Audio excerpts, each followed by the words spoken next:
Hello, salam, shalom. Welcome to uh, another episode of Universal God Message of Peace. We in this program uh, are trying to talk to each other uh, despite belonging to two different religious traditions uh, with a hope that we are able to understand more and put across, hopefully effectively, the message that God's messages, they bring hearts and people together. So what we do is that we do programs on the same topic alternatingly, and we learn from each other. I hope you learn too. Today's topic is regarding justice. Uh, Rabbi Lee Wiseman has always been kind uh, to to propose and to take initiative in first doing the presentation. And today, too, uh, he's going to make his presentation on uh, justice. So, over to you, Rabbi Wiseman. Okay, thank you so much. That introduction is perfect. And so today we'll be talking about justice. So in meditating on the topic, I asked for Hashem's help. I asked God for help because for a topic this size, you really need help. And my first inspiration, if there's such a thing, my first inspiration was that I should talk about God's justice and I should talk about human justice. So I'll start off by saying about God. I'll start off by talking about God's justice. The first thing to know about God's justice is that we know that God is just, and we understand nothing about his justice. Um, and when we talk about human justice, it'll make that would be more comprehensible. But very simply, human justice is based on principles, the principles that are based on our human limitations. And divine justice is based on the perspective of God, which we can't understand. So while we know that God is just, and I'll talk about how important it is to know that God is just, but the fact that though we know God is just, and we know that that justice is tempered by mercy, and that those two things are related to each other, that wherever we find God's justice, we will also find his mercy. Um, we we also know that God sees what we do not see. God understands what we don't understand, and so therefore God's justice um, uh, so far supersedes anything that we can possibly understand that we don't really understand what justice is from the divine perspective. But we know that God is just, and we know that it's tempered with mercy, and it's very important to know that um, because one of the simple truths about being a human being is that it is difficult. It is difficult. And it's important to believe and to trust that that much of what we experience in the world, and especially those things which are undesirable to us, are consequences of our actions and are justice for us. And to trust in that justice. We refer to this actually as tziduk adin. Tziduk adin means literally um, to accept the judgment as just, right? And to when we see things happening, for example, when somebody passes away, um, it's important to have tziduk adin. It's important to acknowledge that what God does is just, even though we don't understand it, even though it's something which can be painful to us. still, nevertheless, we accept that justice, even though we don't understand that justice. We don't necessarily understand why sometimes why bad things happen to us or why bad things happen to other people. We accept that God runs the world and God runs the world in a way which is just. It's a just world. And that's all I'm going to say about God's justice. Okay? Because I'm a human being. I'm a human being and I live in a human world. And my obligation in the world is to exercise justice as a human being. So I'll talk about that. So there's a verse in the Torah that says, Tzedek, tzedek tirdof. Justice, justice, you shall pursue. Now, you might think it shouldn't say that. It should say justice. First of all, it shouldn't say justice, justice, right? It should say justice. And it's to say justice you will do, not you will pursue, right? Literally, the verb is the same verb as to chase. You will chase down justice. So why is it that it says chase down and not do? Because justice is a moving target, right? It's not easy to find, right? If you just tell people, okay, just do justice, that would be based on the fact that you know what is just in every situation, that you have that we would intuitively understand exactly what is just in every situation. But of course we don't. Of course we don't. Um, we have to understand the facts of a situation. We have to understand different kinds of realities in relation to know whether it's just. So justice we have to pursue.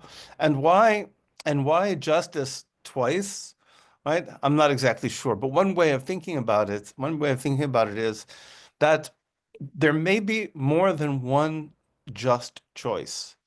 There may be more that your understanding of the situation could lead you to more than one opinion, more than one solution to a given human problem. And so justice, you're seeking out justice, but there may not just be one choice. There may be more than one choice. Now, we might say, okay, so of course we know what's just, right? Because we have books and we have scholars to tell us what's just. That's how, imagine you go to a court in the United States, right? And there out in the front of the courthouse is the statue of Lady Justice with her scales and her blindfold, right? And we go in and the law is decided on the basis of books of law. And we also have, right, and certainly there's religious law, and we have an idea of what's just and what's not just in any particular situation. And so really maybe justice is a technical process. So there's a wonderful story in the Talmud on this topic that there was a rabbi who was also in the he had a vinegar business.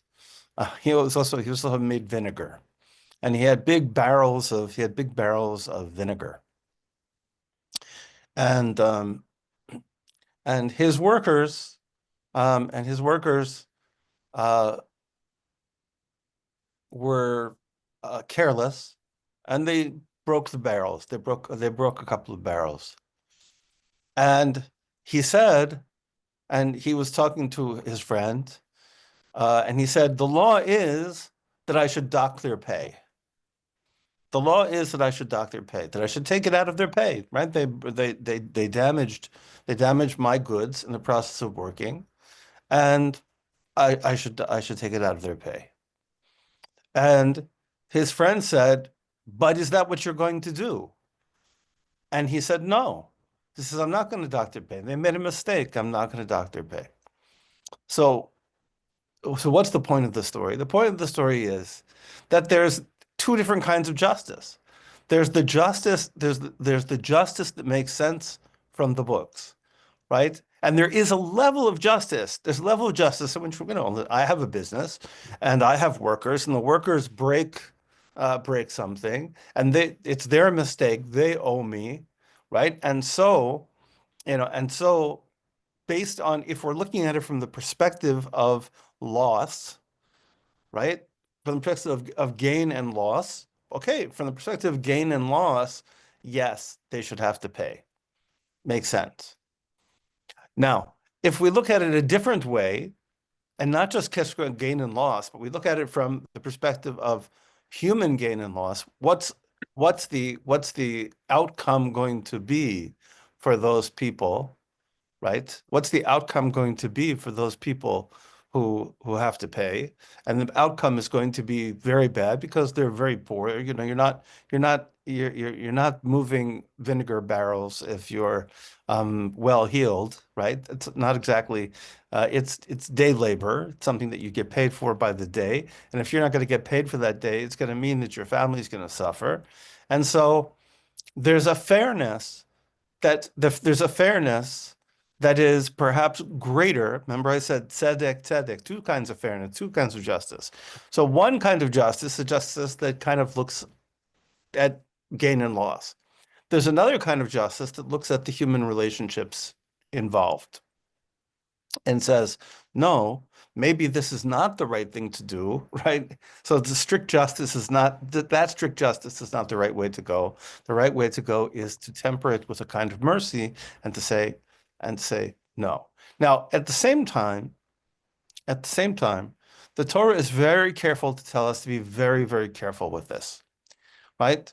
That just as you're not supposed to favor the rich person, like if you're a judge, you're not supposed to favor the rich person, right? Because you think to yourself, oh, the rich person, they're going to give me business, or they're going to benefit me somehow. Maybe they're going to give me a gift afterwards, or because you just respect them, right? They're rich, they're well known in the community, they have respect. Yeah. So that cannot be part of your consideration as a judge. And at the same time, if the person is poor, you can't say, well, listen, yeah, okay, I know that he stole something. I know he stole something, but he's poor and it's not such a big deal. And he right, we can't do that either. We can't favor the rich and we can't favor the poor either. Right? The Torah says that. So we have to be very careful with that, be careful with that logic, right? So we have really these two things. On the one hand, we have we have to make judgments. We have to make judgments which are going to make sure that people get their due, and that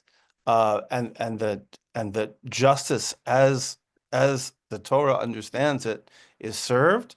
And at the same time, we also want to be careful about preserving human relationships. So, and that's kind of the key to that, right? The the the kind of line is, are we trying to preserve human relations? Are we trying to make the world better in the process? So I'll give an example. So let's suppose I'll give a practical example. Let's say you went to a Jewish court, okay, with um, a renter's dispute. Okay, we have a Jewish landlord and we have a Jewish renter.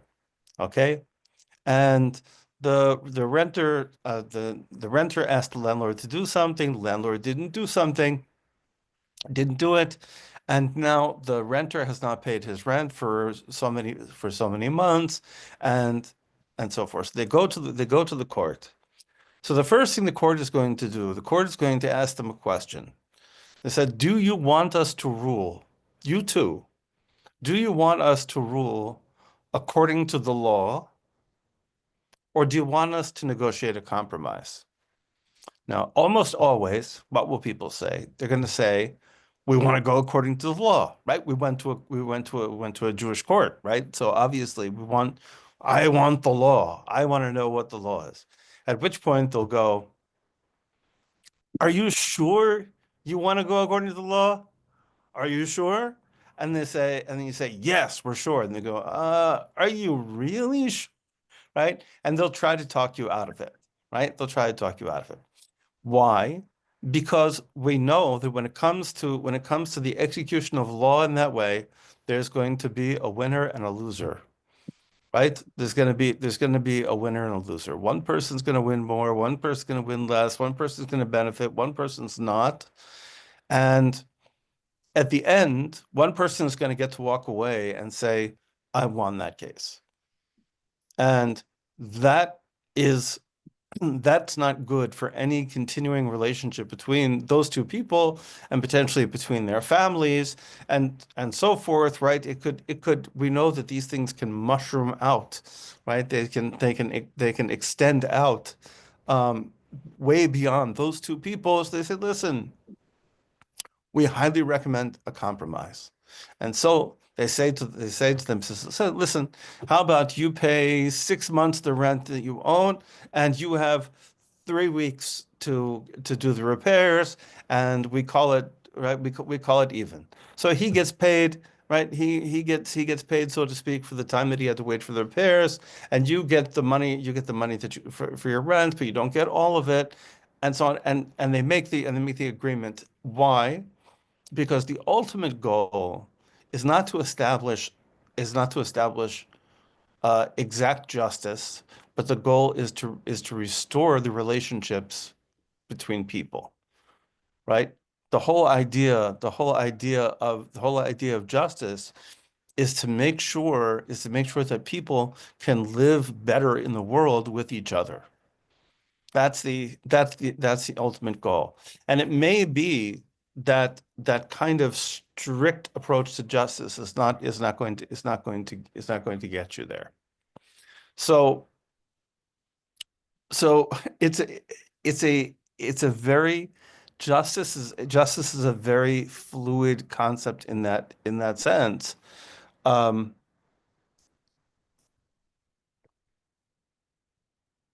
and it's also going to be very context sensitive. Um, that while there may be, so for example, there may be in any particular thing, it could be any sort of question, a criminal question, a civil question, even a question of religious law. There can be stricter, more lenient answers.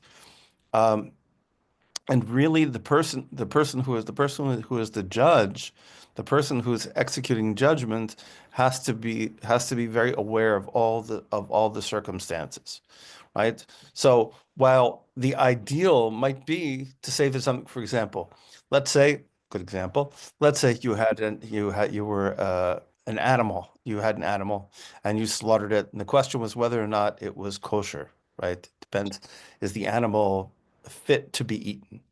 Well, if there's a question, there might be a question. Well, if it's a factory and they're making, they're killing 100 cows a day, right? And they can afford to lose one cow, and there's a question about this cow, then you say, okay, then maybe the cow couldn't walk, or there's something wrong with the cow. Or they look inside the organs and it doesn't look right. They say, okay, so that cow, you might say, okay, is it okay? You can afford to lose it.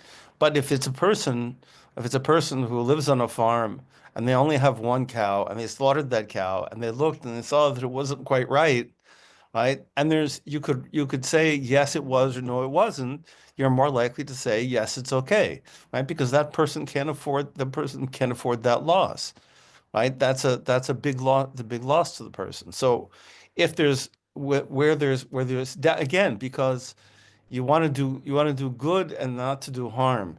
So, and you want to foster good relations, not to cut them off.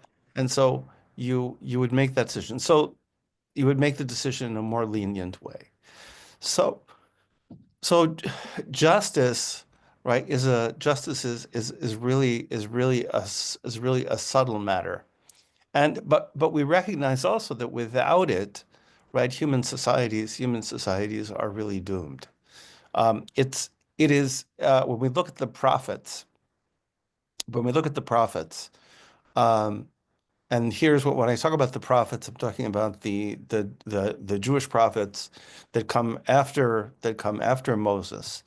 and who are not law-giving prophets, right? So for Jews, Moses is a law-giving prophet. He's the most, and we have prophets though who um, who exhorted the people to keep the law and exhorted people to do well. And if we look at the prophetic teachings, teachings of the prophets, what we see is again and again talking about justice, right? And that the one thing that they found most lacking in human society was justice. And and again, that's the most important thing. Of course, they're talking about times the prophets were speaking during the times of the Jewish kings, when we had a government had a government with a king and everything else, and injustice was something which was very common, and in particular injustice towards those who are most vulnerable in society. And this is a really important point. The Torah and especially the prophets um, emphasize the importance of justice towards those who are unlikely to receive it. Um, we know that in in every society there are people who are vulnerable, right? The example that's often given in the Torah are widows and orphans and strangers, people who are coming from someplace else, people who don't have parents to protect them, people who don't have spouses to protect them, people who are without families. Th those people are those people are vulnerable, um, are vulnerable to exploitation. And so the Torah reminds us again and again that we are responsible to make sure that they are not exploited, to make sure that they are protected.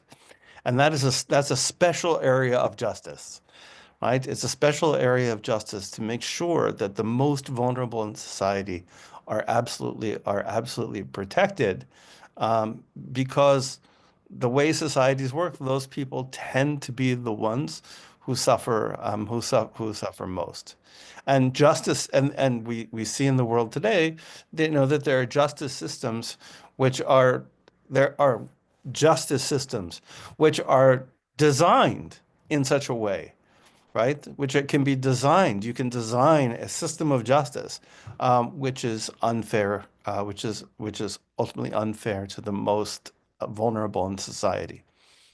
So it's very important. It's very important to emphasize, right, the importance of protecting those vulnerable populations to make sure that they are protected. And so the prophets emphasize so much that to make sure that those vulnerable areas of society are especially protected um, by justice.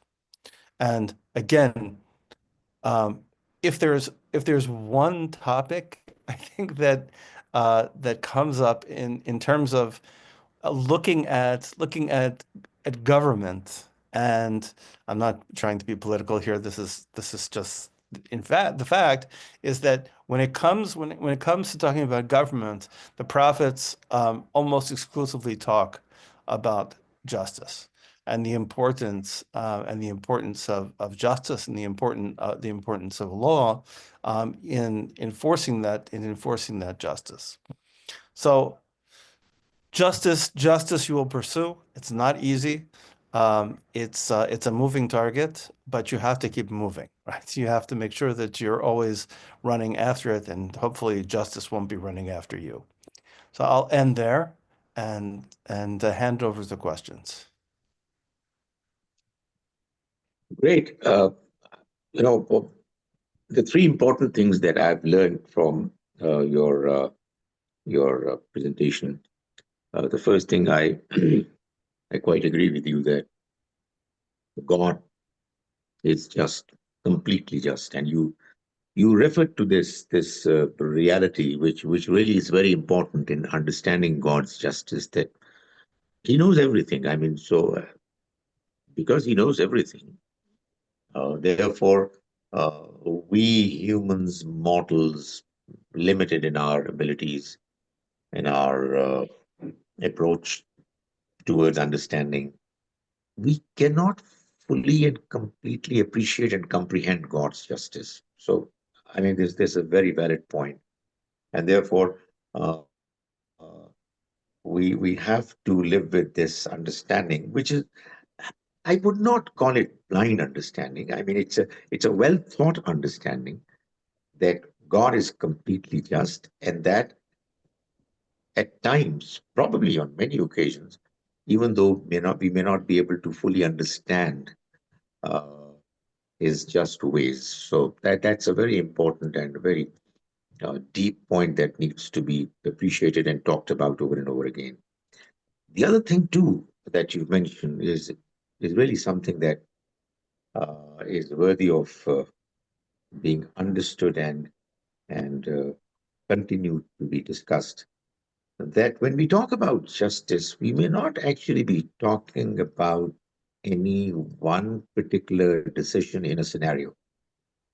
Uh, you can take two and probably even more decisions, which would be based on justice. And when you are doing justice, probably you should also be worried about the practicality of it and also uh, the future consequences of it.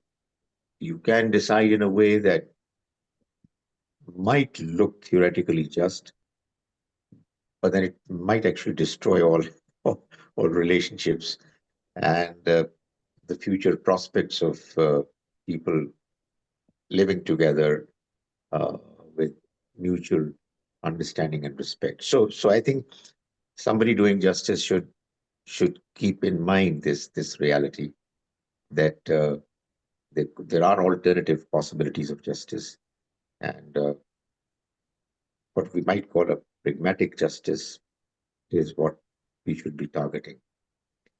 And the third point is very valid, honestly, very, very important. That, I mean, two strong people um, competing with each other, vying with each other, and we decide who amongst them is on the right is fine. I mean, it's important. Obviously, justice at all levels is important. But what is the most important thing is to appreciate, to realize that it is the vulnerable, the weak, who really need to be treated justly, which is quite often not the case. And most certainly, the prophets do emphasize that point, probably more than any other. That when you are dealing with those people who are weak, vulnerable, you really have to be particularly careful because I mean, if you are going to treat them unjustly, uh, you're actually inviting the Almighty's displeasure uh, in a way that you will not be able to face his displeasure, his wrath. So I mean that's I think is a very important point when we talk about justice as is needed to be done in this life of ours because we are not equal.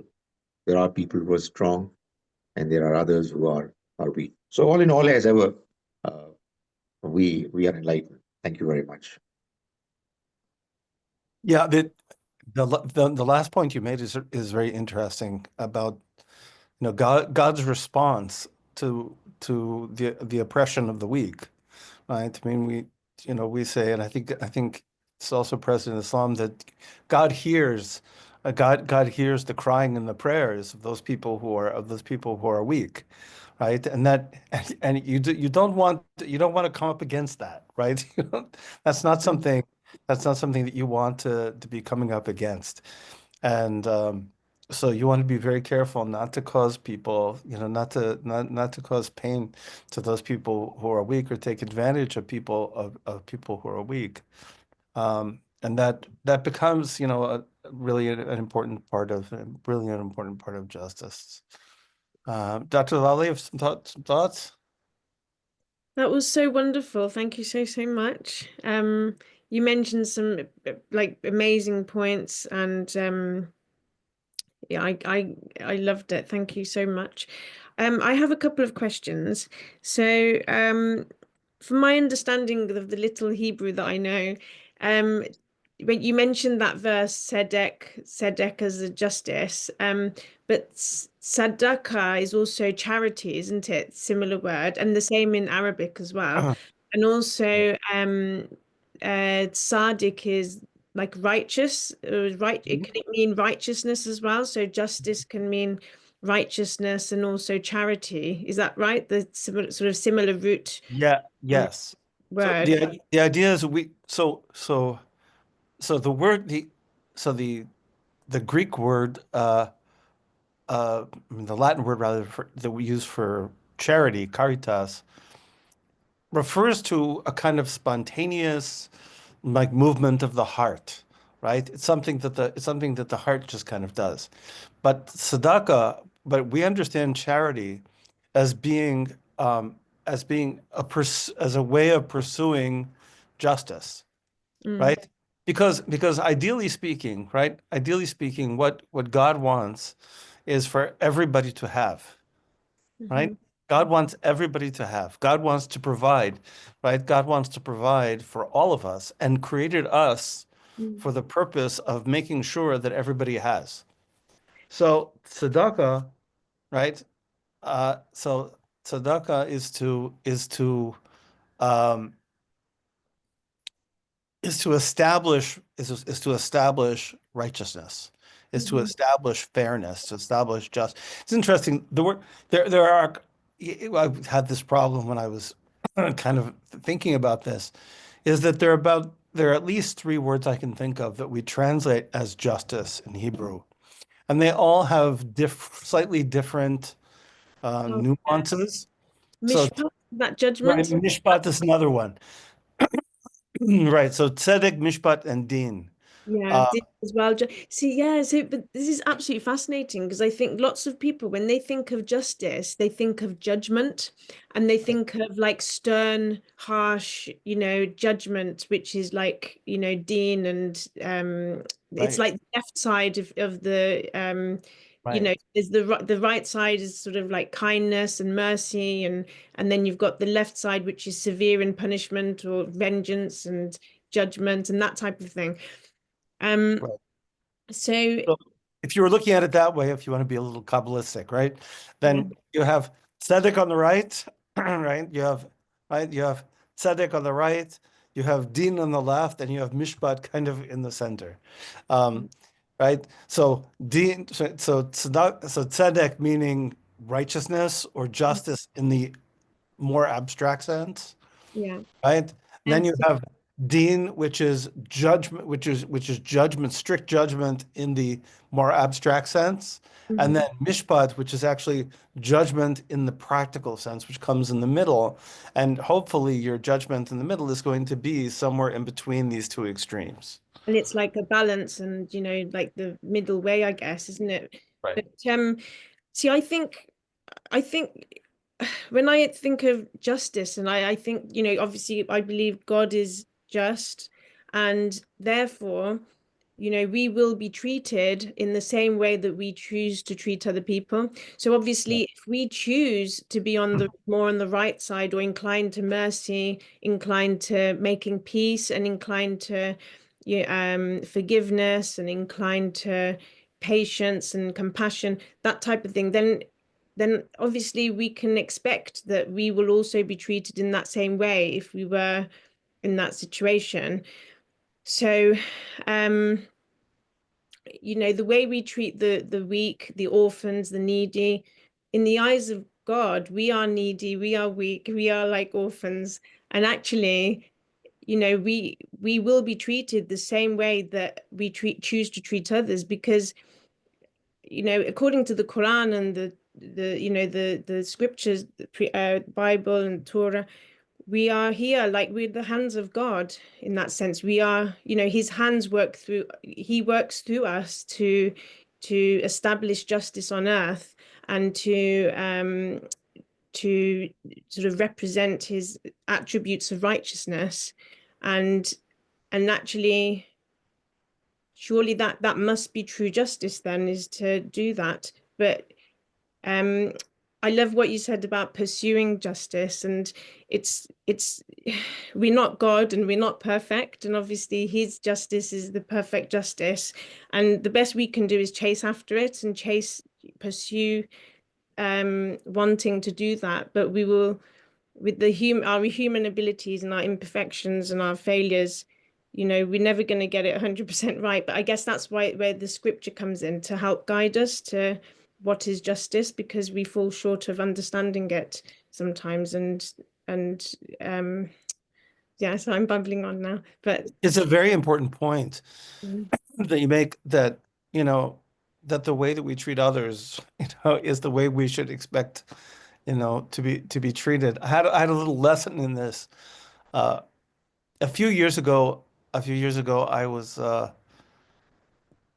at uh, like a conference, and they were talking about ethics, and somebody was talking about elderly people, and said, there you are in the supermarket, right? And there's the elderly person in front of you, okay? And they're trying to count out their change, and it's taking forever, right?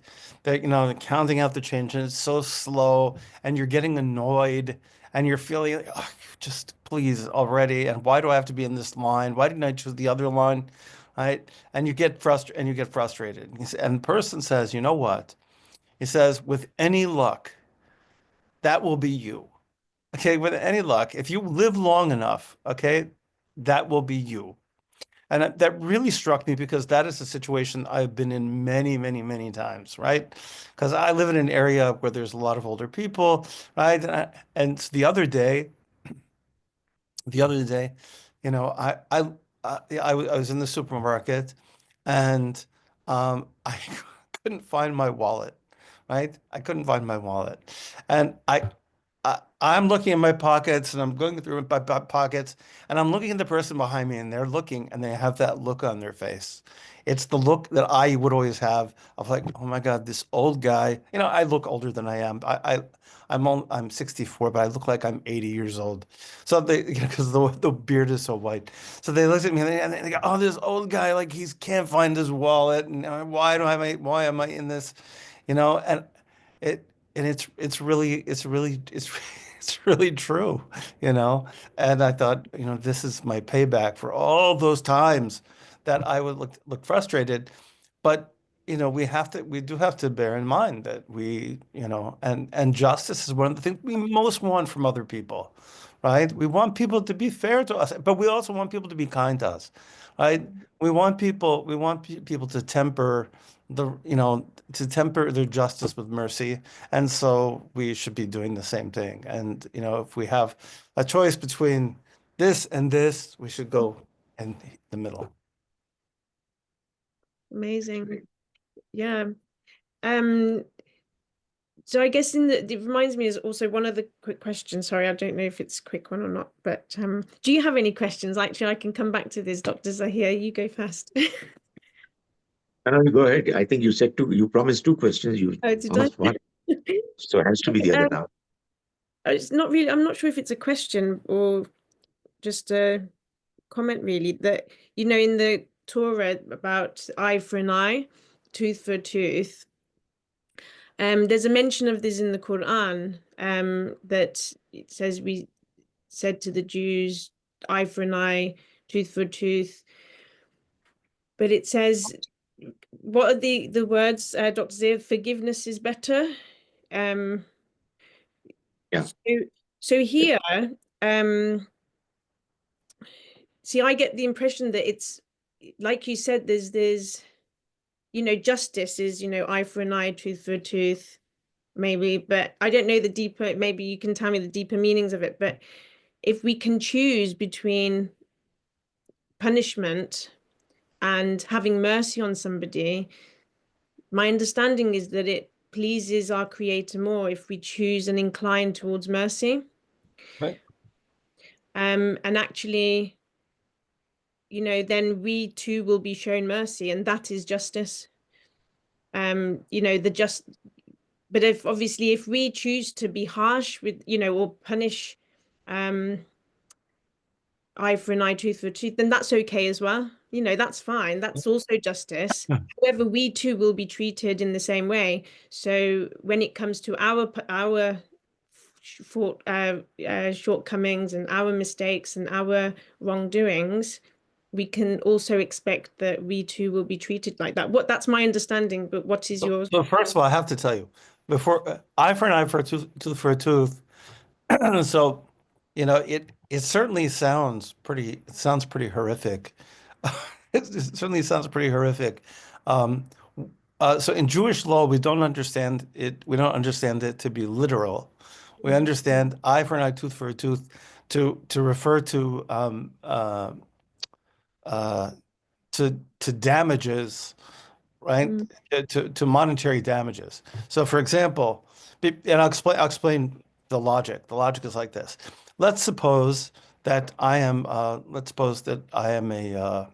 This is example. Let's suppose um, I am a security guard. Okay, I watch the zucchini fields. Okay, I watch the zucchini fields. Okay, and I mistakenly cut off the finger of a concert pianist.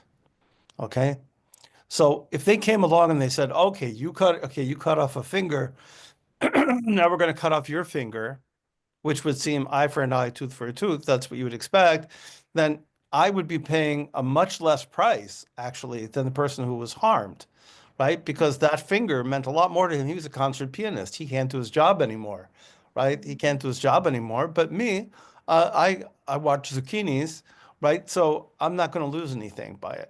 So because that my body part isn't necessarily worth the same thing as your body part, right? So one person's eye is not the same. So instead of knocking out someone's eye or knocking out someone's tooth or knocking out some, right? Instead of doing that, right? We calculate what it is. So we say, okay, so this person, they use their eyes for this. It's going to affect their work. This is how much they lose. And so the person has to pay a monetary amount. But having said that, the principle is the verse is meant to be very dramatic, right? The verse is meant to be very dramatic. And to say when you hear that, you think, okay, it means, measure for measure. Okay, measure it however you understand measure for measure. But again, again, right? The court is going to say to you, do you really want to go measure for measure, or do you want to be merciful? Do you want to make a compromise, right? Much better to make the compromise because again, what's the relationship going to be between the people after that, right? That's it. And I think, the relationship is the most important thing, isn't it? For us? I mean, I would say, if we can always try to incline towards peace and keeping the peace between people. Because you see in courts, divorces and all these things, and it just causes chaos. It just escalates. It's like putting fire on fire. And honestly, when I go up, when I have to deal with the divine court and I have to give my accounting for myself, I don't want the answer to be, I don't think it's, but like anytime anybody came to you and asked you a question, you always gave the strictest answer to justice. You always demanded justice, justice, justice. That's what you're going to get. No, no, no. What I would like to hear is, oh, Weissman, so many times you could have demanded justice and you didn't. We're not going to demand justice of you. Don't worry. We're going to give you a little bit of mercy. That would be a much nicer thing to hear.